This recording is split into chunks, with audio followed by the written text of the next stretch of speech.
Welcome to Apple Now, your essential shortcut to being truly well-informed. Today, we're really digging into Apple's latest software, specifically iOS 26 Beta 7. Yeah, we're going to get through the noise. We've been looking at sources like 9to5Mac, Mac Rumors, Yeah, basically trying to pull out what really matters for you. exactly. And this isn't just, for the super techie folks. Not at all. This is about what's actually landing on your iPhone soon. New features, bug fixes, what it means for your devices as we get closer to that big public release later this year. We want to give you those maybe surprising details and the context you need without all the usual overload. Let's do it. Okay, so let's unpack this beta, our expert here. Can you set the scene? Beta 7 for iOS 26. Where does that put us in the cycle? Yeah, good question to kick things off. So Beta 7, that means we're pretty deep in the cycle now. Right, later stages. Exactly. So typically any huge major new features, they were shown up in earlier betas. By Beta 7, the focus really shifts. It's much more about refining things, performance tuning, squashing those last few annoying bugs before the final version. Okay. So we'll see. Important updates, definitely, but probably not massive overhauls at this point. Gotcha. And speaking of important updates, one thing that's getting a lot of attention is the return of the blood oxygen feature for Apple Watch. Why is that such a big deal right now? Yeah, this is actually fascinating. It's not just, oh, new feature. It's really about the strategy behind it. Apple's showing some real grit here, navigating some tricky legal stuff. This feature, remember, was actually pulled for a lot of users in the US. Right, on the Series 9, Series 10, Ultra 2 models. Precisely. Because of that ongoing patent lawsuit with Massimo. Okay. So the fact that iOS 26 Beta 7 and watchOS 26 Beta 7 now support a redesigned version, that means Apple found a way. They got a workaround approved. So it's like a legal workaround feature. Kind of, yeah.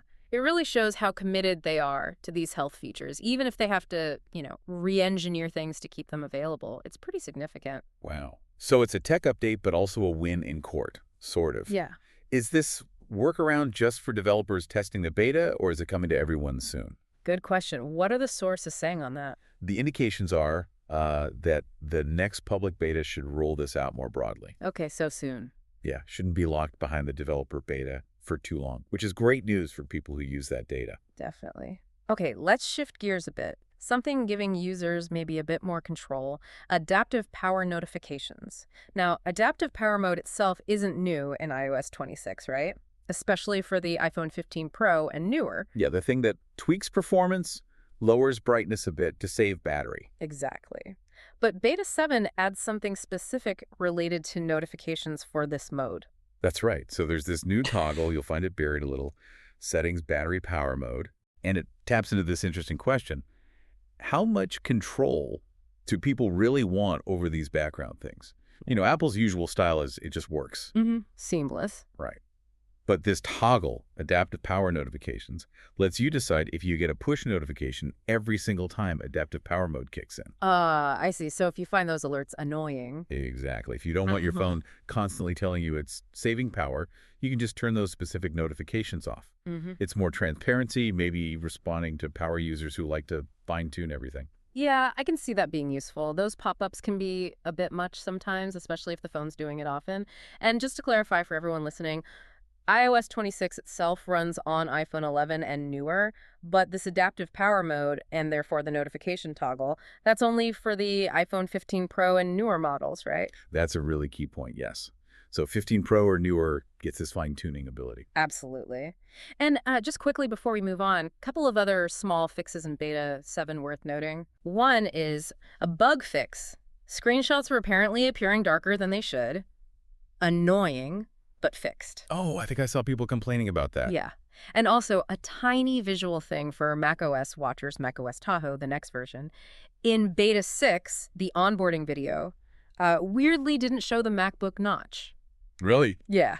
But in Beta 7, they've added it back. So, crisis averted. The notch is back where it belongs in the video. Good to know the design team is on the case. Small details matter. They do. Okay, let's pivot now. Community reaction. This is always interesting because, we might dig into the weeds, but what does the average user think? And looking at comments, like on Mac Rumors, there seems to be a bit of a disconnect with iOS 26 Beta 7. Oh, definitely. You see a lot of, disappointment, frankly. Oh, really. yes. People feel like that major redesign Apple talked about at WWDC, all the liquid design buzzwords. It just hasn't happened. Not like, say, the big jump from iOS 6 to iOS 7 back in the day. People are literally saying things like, so that's it. Hmm. Or even, pretty bluntly, iOS 26 could have been an email. Wow. Okay. Strong feelings. Yeah, and this is such a classic situation, isn't it? Mm-hmm. Marketing promises a major redesign, and then the reality of software development, especially in these later betas, is more about iteration. Right. Refinement, like you said. Exactly. Apple's marketing definitely set expectations high. Maybe they even implied something visually huge like iOS 7 was. That was a total visual reset. Yeah, that was drastic. So when that kind of obvious slap-in-the-face change doesn't show up later on, Mm. even if there are lots of subtle tweaks and under-the-hood stuff, it can feel underwhelming. Mm-hmm. And yeah, you see the comparisons. Some say it feels more like iOS 5 to 6, just incremental, or even calling it an Android skin theme pack, which is, well, harsh. But then you always get the other side, too, right? People arguing that, no, almost every aspect of the OS is redesigned. How did those two views even exist at the same time? Is it just taste? I think it's deeper than taste. It really comes down to what people value in an update. How? Well, for some, major redesign equals a total visual shock. Mm. New icons, different animations, a whole new look and feel, right? Yeah, something really obvious. But for others, it might be about the underlying system, new ways to do things, subtle changes that make it feel more modern, even if it doesn't look wildly different at first glance. Okay. So when Apple uses terms like new design language, they might mean those smaller, consistent changes across the board, not just one big visual splash. Mm-hmm. It really highlights that gap between user expectations, fueled by marketing, and the actual beta process, where the big stuff is mostly locked in, and it's optimization time. Right. So anyone still holding out hope for a massive visual change to suddenly appear now in Beta 7 probably need to adjust those expectations. The core look is likely set. Yeah, this seems fair to say. You're not getting a whole new UI overnight this late in the game. Now, connecting this to the bigger picture, iOS 26 isn't happening in a vacuum as part of that whole Apple ecosystem update. Sources confirm timelines for the other OS releases too. Absolutely. So iOS 26, and alongside it, iPadOS 26, macOS, Tahoe the next, Big Mac update, and watchOS 26, they're all pretty much expected to launch together. What are we thinking? September or fall 2025 generally. That's a typical time frame. So you get that clear picture of when all your devices will get their updates, hopefully working smoothly together. Okay, fall 2025. And thinking about that broader design shift, Right. we heard that phrase, liquid glass design language, tossed around, especially for watchOS and macOS Tahoe. What does that actually mean visually? Yeah, that sounds cool, but what is it? It's one of those Apple marketing terms, right? Yeah.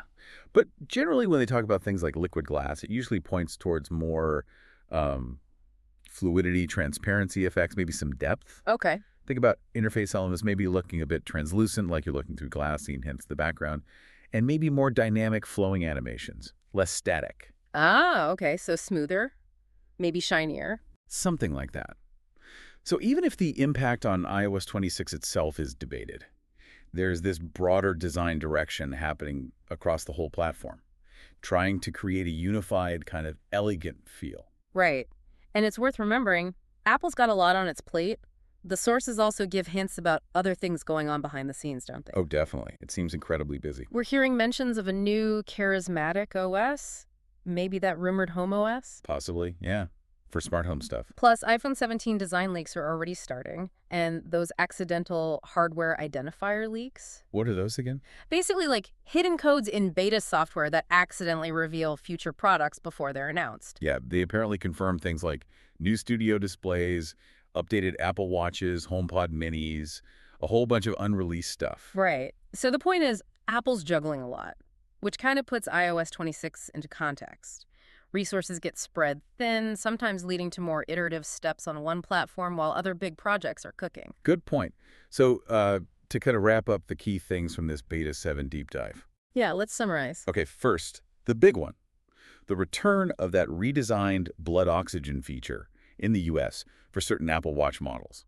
That's huge, both technically and as a result of navigating that patent situation. Shows their commitment to health. Definitely key. And then the adaptive power notifications toggle. More control for users, letting you choose if you want those alerts or not. Maybe a sign of Apple giving a bit more transparency. Exactly. And finally, that whole ongoing, lively debate. Did iOS 26 deliver a major redesign or not? Which really depends on what you expected and what you value in an update. Absolutely. And that leaves us with a thought for you, our listener, to chew on. As tech keeps charging forward, what does a major redesign really mean to you in software today? Is it all about the visuals, that immediate wow factor? Or is it more about those fundamental shifts, maybe smaller changes that add up, in how you actually use your device day to day? What do you prioritize? Yeah, think about how those marketing buzzwords shape your own expectations versus your actual experience. Is it the flash or the function? Something to consider. All right, that brings us to the end of this deep dive. Thanks for joining us. Yeah, thanks for tuning in. Thanks for listening, and subscribe to Apple now.